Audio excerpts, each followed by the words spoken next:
So I guess what I just wanted to point out to the court is since his incident in 2022, Ethan has turned his life around, has a good productive job. He's still working as a security guard, not carrying a firearm, but just a lower level of security guard. And the reason I wanted his dad up here is to speak to a couple things. First of all, about all right, you entered a plea of guilty on May 23rd. According to your plea bargain agreement, punishment is to be assessed at a cap of 7 years in the prison. There's a $1,500 fine, and the state is silent on your application. Have both parties had a chance to review the PSI report? We have, Judge.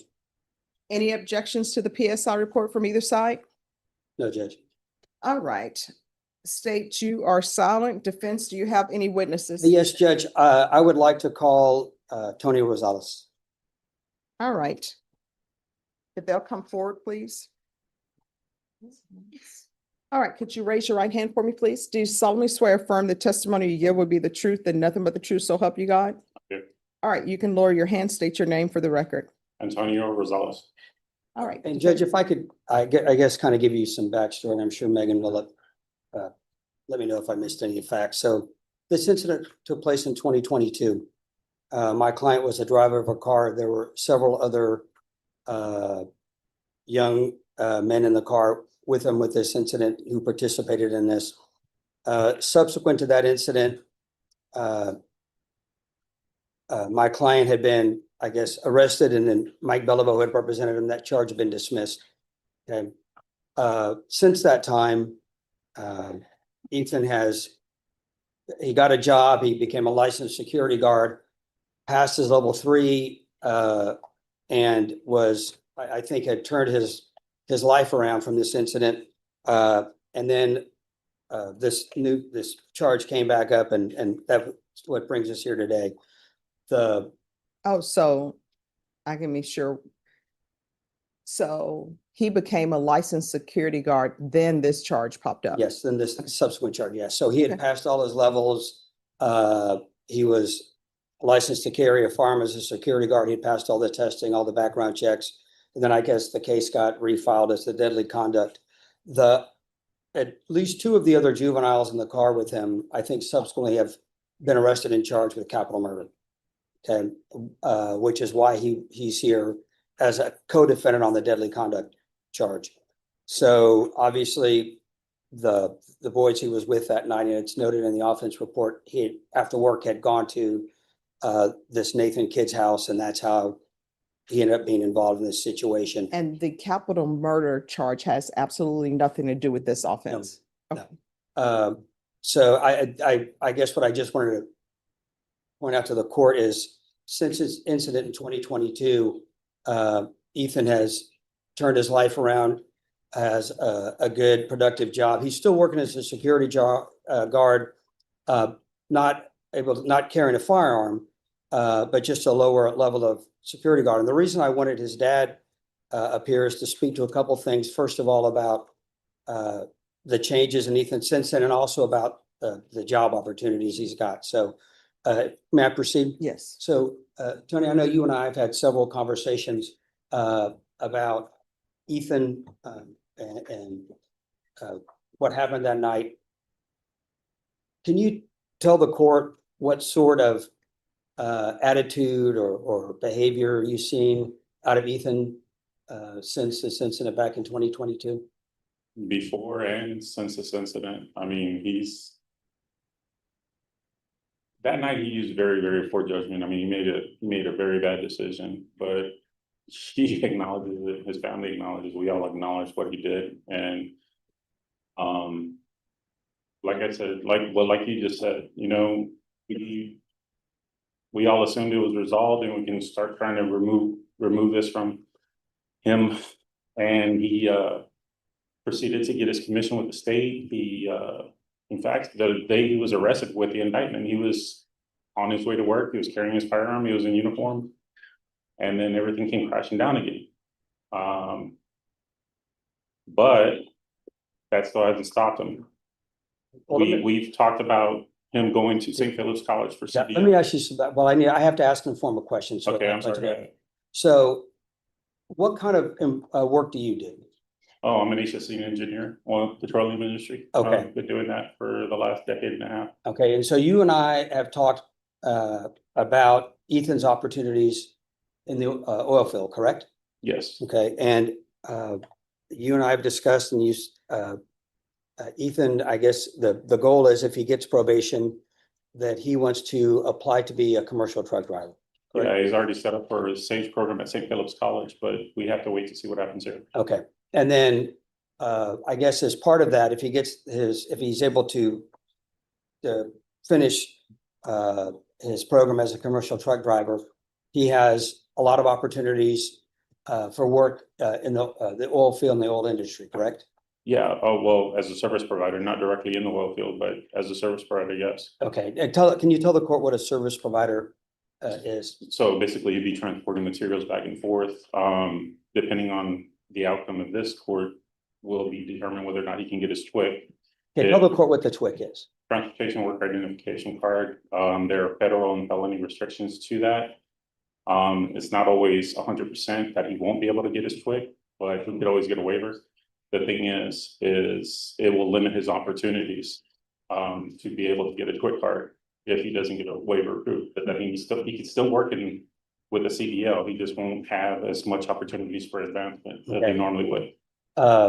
But I guess what you're telling the court is Ethan has a lot of opportunities and possibilities Oh, yeah. facing him. Correct? Yes. Okay, and I guess I didn't see any violation reports or anything that's been filed. I guess, has Ethan been living with you since the incident? 100%. Yeah. I mean, all he does is work and come home and play on the Xbox. I mean, that's basically all he does. Okay, so you haven't had any problems with him No. since then? Okay, and I guess, are you asking the court to give him an opportunity at probation? Absolutely. I mean, he's not been in trouble before this or since this. And we went over the PSI together, right? And you Yes, saw sir. how serious the offense was, right? Yes, and I would not, I mean, it's hard for me to say because obviously I want to do everything. I mean, I've got a private lawyer. I did everything I can to try to keep him out of jail, keep him out of prison because that's not where he belongs. But to be honest with you, I read it and I understand what he did. And even as his father, I still can't say that I wouldn't have the same feelings or make the same statement that they made in the PSI. Well, I think it's good that you're honest about this situation and recognize the severity of the situation, but also understand that hopefully given the opportunity, Ethan can be successful. Yes, sir. Okay, that's all I have, Judge. And Judge, I had given these to Megan. These are just some of his withholding stuff and some of the state licensing stuff. Thank you. All right. That's all I have. May I ask a question? Of course. All right. In regards to this incident, Yes, ma'am. was he living with you during this time? Yes. All right. And these people he was involved with, did you know them beforehand? No. If I could clarify a little bit. Sure. So military, firefighter, paramedic, and then I went into oil field petroleum. But prior to COVID and actually up past COVID, I worked overseas, Venezuela, Africa, Mozambique. So I was gone quite a bit. So he predominantly stayed with me when I was in country, which was for 3 weeks at a time, every other month. But the rest of the time he stayed with his mother on that side of town. Okay. So yes, he had those friends and everything happened on the west side of town, southwest side of town. I live on going towards Florida off of 181. Since this incident, I've been home 100% of the time. I work in West Texas now. And yes, he lives with me 100% of the time now. So I'm not saying this is an excuse because it's definitely not an excuse. I was absent a lot with him growing up because I was overseas. But it's not an excuse because I was still there every other month and spent a lot of quality time with him. It might not have been quantity, but it was quality time for him to know that this was not what he should have done. But yes, now I'm with him 100%, or rather he's with me 100% of the time. All right. And did he talk to you about this incident Yes. immediately thereafter? No, it took some prodding. I mean, more so because he felt when he did break down, you could tell that he was more ashamed of the fact that he did something that he let me down. I not necessarily overbearing, but the military and then firefighter, paramedic, and I've kind of a little bit structured a little bit when I was with my kids, both my kids. And so when he did break down and let me know about everything that happened, obviously, I told him we need to do something about it. And in 2023, when we thought it was going to all be resolved in December, January with Michael, yeah, we said, okay, let's get back on track. And we spent the time and paid the money for him to get his commission with the state and, follow and work for the mother's commission as well. And said that what you want to do, that's fine. But we need to figure out the job. We need to figure out a career. And so we've been talking about the CDL and him getting with me in the oil field and trying to get away from him. And he has not been with those friends or, well, obviously, because they're locked up, but he's not been involved with anybody on that side of town since. All right. Thank you. Any other questions? No, Judge. And I know you're silent, but any questions about? I know you stated that you understand. So did you view the police reports in this case or? Not since the incident, yes, Okay, but not obviously when he was arrested. okay. So you understand that your son made an agreement with these individuals. So these individuals told him, hey, this is what we're gonna go do, and your son agreed to go with them. You understand that, correct? Yes, And your son did fire his firearm into that house, yes, he did. and it was occupied by multiple people. There were two 2-year-olds inside that home. Yeah, and I told him, despite the fact that they didn't believe anybody was there, you still fired. Yes, and besides the two 2-year-olds that were there were other adult individuals in the home as well. You understand that? Yes, Okay, and one of the victims describes that there were over 200 bullet holes inside their home. You understand that? yes, Okay, and your son was aware of this and agreed to engage in this type of conduct back in 2022. from what I understand, and only from my son's recollection, is that he didn't think it was gonna be all what it ended up becoming. Yeah, yes, he knew what they were gonna go do, but he didn't believe it was gonna be as impactful as it was. So I guess it's my understanding, he just didn't believe that the home was occupied, but he understood that he was. Yeah, gonna be but in he didn't this- understand that they were gonna do as much damage as they ended up doing. Okay, but he still engaged in Yes. shooting the firearm. Yes, He passed the witness. Have any other questions? All right. Thank you so much. And thank you for giving me some insights into your son. thank you. Aye. Any other witnesses? Yes, Judge, I do want to call Axel. I have some issues, I think, as far as if the state's going to be silent. I think cross-examining the witnesses in a manner in which Megan is doing, I think kind of exceeds the scope of the silent. So All right. Well, the court will note that according to the plea bargain agreement, the state is silent, but they are able to address fact issues. well, I understand addressing fact issues, but my understanding, Judge, is addressing fact issues as part of argument if I misstate anything, and I have no objection to that. Okay. All right. The court will note your any objections you have with regards to this witness. Thank you. And Judge, so I'd like to call Ethan Rosales. Can you raise your right hand for me, please? Do you solemnly swear or affirm the testimony you give will be the truth and nothing but the truth, so help you God? Yes, ma'am. All right, you can lower your hand, state your name for the record. Ethan Rosales? All right, defense, you may proceed. So Ethan, you and I reviewed the PSI, right? Yes, sir. And I guess over the course of my representation, we've discussed the incident in question, right? Yes, sir. Repeatedly. And we discussed the boys you were with that night, and Yes, sir. obviously the path they went on in their life, right? Yes, sir. And they're either, I guess, gonna end up in prison for life or on death row, depending on whatever election the state has made. And so that kind of tells you the people you were hanging out with, right? Yes, sir. And I know you expressed regret about what happened to the people at when you met with the probation officer. But I guess when we looked over the PSI and you saw who was in that house, right? Yes, sir. You understand, I mean, how lucky you weren't here on murder or capital murder charges, right? Yes, sir. So let's talk about your life since the incident. Okay, so I know your dad said after Mr. Belleville got the first charge dismissed, you went out and got your security license, right? Yes, sir. And level 3 is the highest level, correct? There's actually a level 4, but Okay. that's private security. Okay, so you took all these tests, you passed background checks, you got a job, you seem to have your life back on track, right? Yes, sir. And then, of course, this new case came out. So obviously, the judge has a decision to make about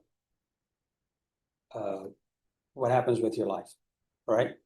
So if you're given the opportunity at probation, you heard your dad talk about the opportunities you have. Do you think you'll be able to take advantage of those opportunities? Yes, sir. Okay. Is there anything else you want to tell the judge about what happened that night, or anything you want to say to the people involved? Yeah, I just want to say I'm sorry. I didn't know who was in there. That doesn't change the fact of my decision that I made that night, but it stopped me a lot from job opportunities and moving forward in life to make more money and just be successful. Okay, but the reason it stopped you is because of the decision you made, right? Yes, sir. Okay, so I guess if given the opportunity, do you think you'll be able to comply with any orders or conditions the judge imposes? 100%. Okay, all right, I have nothing further. All right. Any objections to the court asking? No, not at all. questions? Walk me through this.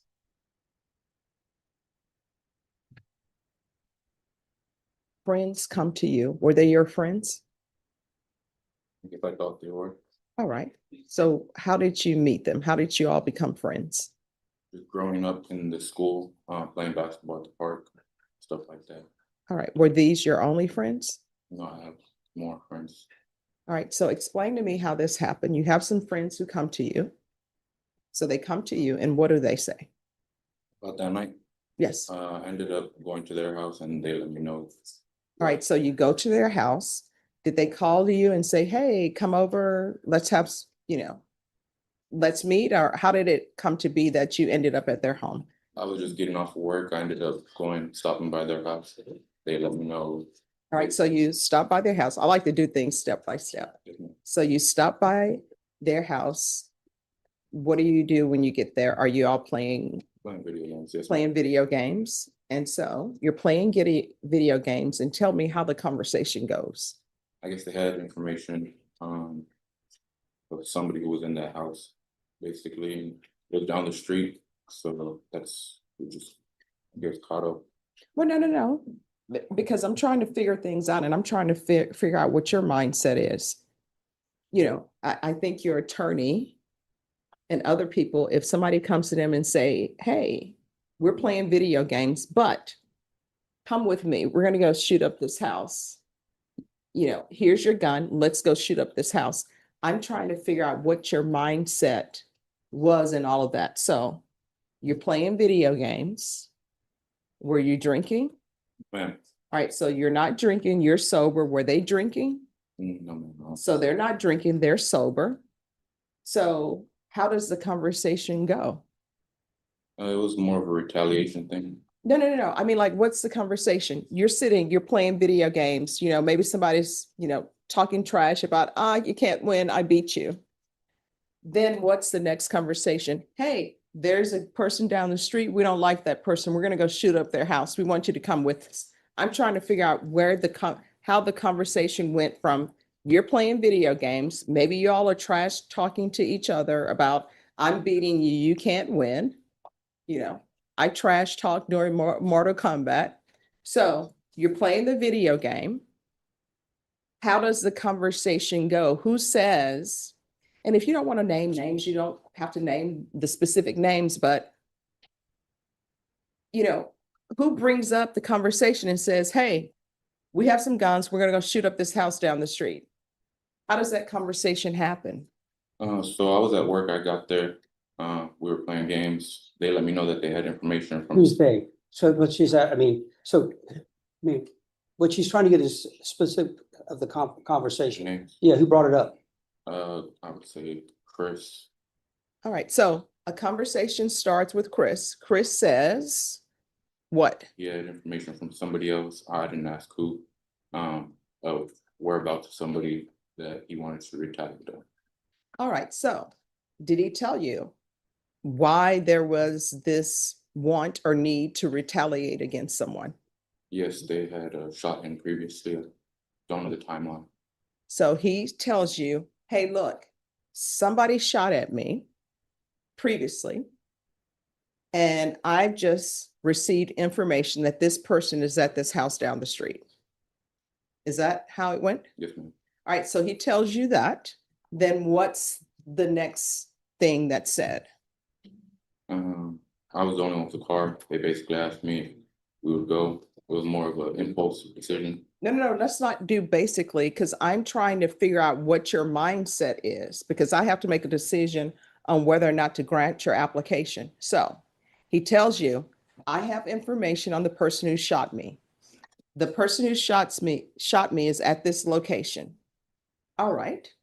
Thank you for imparting that information to me, Chris. So where does the conversation go from there? They asked me if we would go. It was 4 of us. All right, so they're saying, hey, let's go down the street. Now, when they say, let's go down the street, I'm sure it's not, let's go down the street. What was said? They said that we were gonna go shoot up the house, that we were gonna retaliate. All right. And so did you bring a gun to that location? No, I Oh. had got off work. All right, so you got off work, you don't have a weapon, and they're saying, hey, let's go down the street and shoot up the house. Yes, ma'am. All right, so where does the gun part come in for you? I mean, they just had guns there, so took one with me. Well, did they say, hey, you take a gun? Or did you just say, all right, let's do this, and you grab a gun on your own? Yes, ma'am, I grabbed it. So you grab a gun, they grab their guns. And at no point in this do you say, you know who shot at you previously, let's call the police and let the police know that this person is down the street.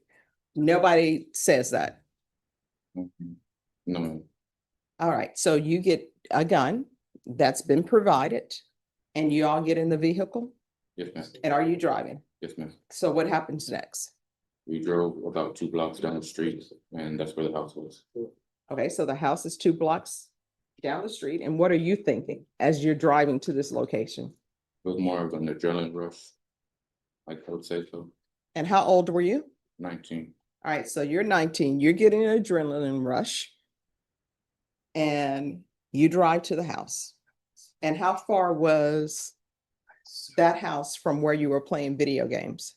I'd say about 3 minutes, maybe. And nobody thought, so you guys were not gonna walk, you're gonna drive the 3 minutes. Yes, ma'am. All right, so you're in the vehicle, you all pull upside the house, then what happens? We all got out, shot the house. You call out?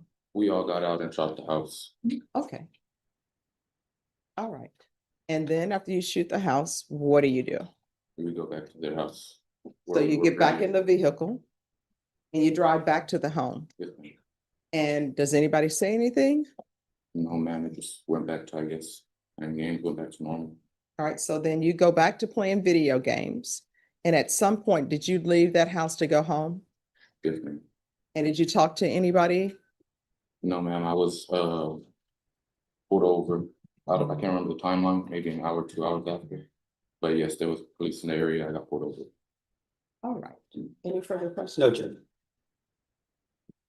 I just have one factual relates to smoke box. So I guess when you were pulled over, you didn't immediately stop, isn't that correct? Mm. Okay, you ended up in a crash, right? And you're saying that that firearm did not belong to you, you got it from the other people that you're hanging out with? Yes, ma'am, but I did take it with me. Okay, and it was located in your car, right? Or, and then you told police on that day that you threw it out because you didn't want to get caught with it, is that correct? Yes, ma'am. We possibly studied. All right, defense. I think it's just argument, Judge. All right, the court will hear argument. So, Judge, obviously, this is a really severe fact pattern. The one thing I would note is I don't think up until this incident, Ethan had any criminal history, and I think since then, he's turned his life around. Obviously, I think Megan can make the court aware of the other, at least two of the other boys involved are in jail on capital murder charges. And obviously, he was definitely running with the wrong group of boys that night. You know, that being said, obviously, he made the decision. He accepts his responsibility for it. He understands what he did and how lucky he is that nobody's dead. What I'd ask the court to consider is since 2022, he's turned his life around. He had and lost a good job, and that's his fault because of the situation he put himself in. But I do think the court can look and see that over 3 years since this incident, he stayed out of trouble. He's, I think, on a good trajectory in life and has a lot of opportunities in front of him. I'd ask the court to consider, and obviously there's a bunch of different possibilities the court can consider. You know, obviously, the most important thing as far as I see is the court grant either, you know, regular probation or deferred. Obviously, deferred would be a great opportunity for him moving forward as far as employment. But what I'd ask the court to just consider some form of supervision, just to recognize that in spite of this horrible situation that he got involved in, he's really shown himself to be a different person than he was when he was 19 years old. And I think he's got a good path in front of him. I'd ask the court to grant his application for either deferred or regular with whatever conditions the court feels are appropriate. And I think he'll be able to do it successfully. I don't think the court will see him again. All right. This is a difficult case. And let me just tell you why it's a difficult case.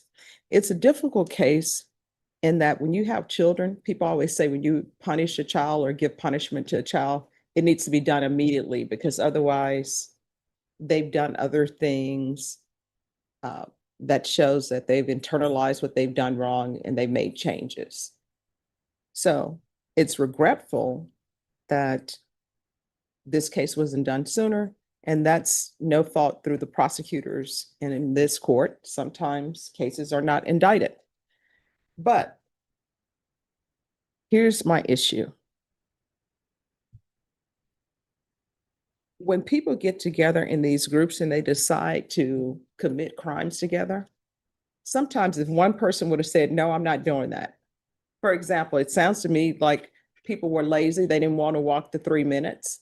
Probably if you would have said, yeah, I'm not going to drive. I'm not a part of this. Who knows? Maybe they wouldn't have done that day. I'm looking at the complainants too. Sometimes, well, I'm just going to say it. Some things are the cost of doing business, right? If you sell drugs, you're probably going to go to prison. You may end up getting killed. Cost of doing business. If you're a gang member, you may end up getting shot and die. Cost of doing business. If you shoot up someone's home and they come back and shoot up your home, cost of doing business. That probably will happen. But we can't have people running around lawlessly. And that's my issue.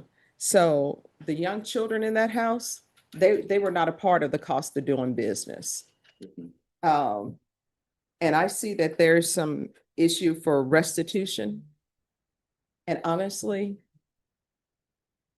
I don't want to give restitution to somebody who shoots at somebody else, and then somebody comes to their home to shoot up their home, and now you want restitution. That's sort of like the cost of doing business. I'll hear restitution amounts, but it's really the cost of doing business. And I don't think they should benefit from,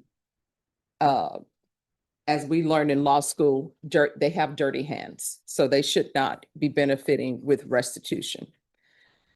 So the state is offering a cap of 7 years. I just don't think this is a case that's appropriate for probation. Counsel, I'll consider, I'll retain jurisdiction. Okay, So, can I speak to the cap? yes, Well, I appreciate the court retaining jurisdiction.